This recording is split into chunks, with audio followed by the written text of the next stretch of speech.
শুভ অক্ষয় তৃতীয়ার দিন রানাঘাটে এই প্রথম ভগবান শ্রী রামলালার প্রাণ প্রতিষ্ঠা হলো। বুধবার রানাঘাট প্রণবানন্দ সরণি মিশন রোড রাম মন্দিরে সকাল থেকে নানান অনুষ্ঠান, পুজো অর্চনা, আরতি, নানান ধর্মমূলক অনুষ্ঠান অনুষ্ঠিত হয়।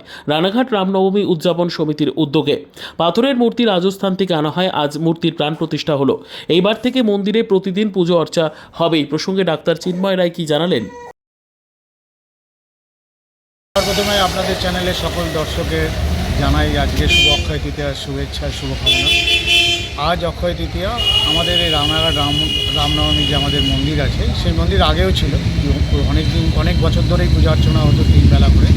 তা সেই মূর্তি আমরা আজকে পাথরের মূর্তিতে প্রাণ প্রতিষ্ঠা করলাম। তো এই প্রাণ প্রতিষ্ঠা অনুষ্ঠান আজ শুভ অক্ষয় তৃতীয়ার দিন আমাদের এটা হলো, যাতে সারা জীবন আমরা এটা করতে পারি। এই মূর্তি কোথা থেকে এলো? রাজস্থান থেকে, শুধু রাজস্থান থেকে আমরা এই মূর্তি অর্ডার করে, এবং এই রাজ্যে আপনারা সাজ দেখছেন, এই সাজটাও রাজস্থানে। এটা মানে যে কোনো যে অনুষ্ঠান আমাদের হবে, প্রতিটা অনুষ্ঠানে এই নতুন নতুন সাজে রামলালা আমাদের বিয়ে করবেন আর বিয়ে দর্শন দেবেন। মানে স্থায়ী হিসাবে স্থায়ী হিসাবে হলো। তা আমি একটু আপনাদের চ্যানেলে জানাই যে রানাঘাটে রাম মন্দির নেই, এইটাই একমাত্র রাম মন্দির। তা অনেকেই জানেন না, যারা রাম মন্দিরের জন্য অনেকের পুজো অর্চনা দূরে গিয়ে করেন, তাদেরকে জানাই আপনারা এই মন্দিরে আসবেন।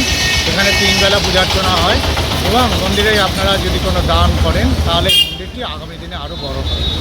আমি ডক্টর চিন্ময় রায়, এই মন্দিরেরই একজন সেবক।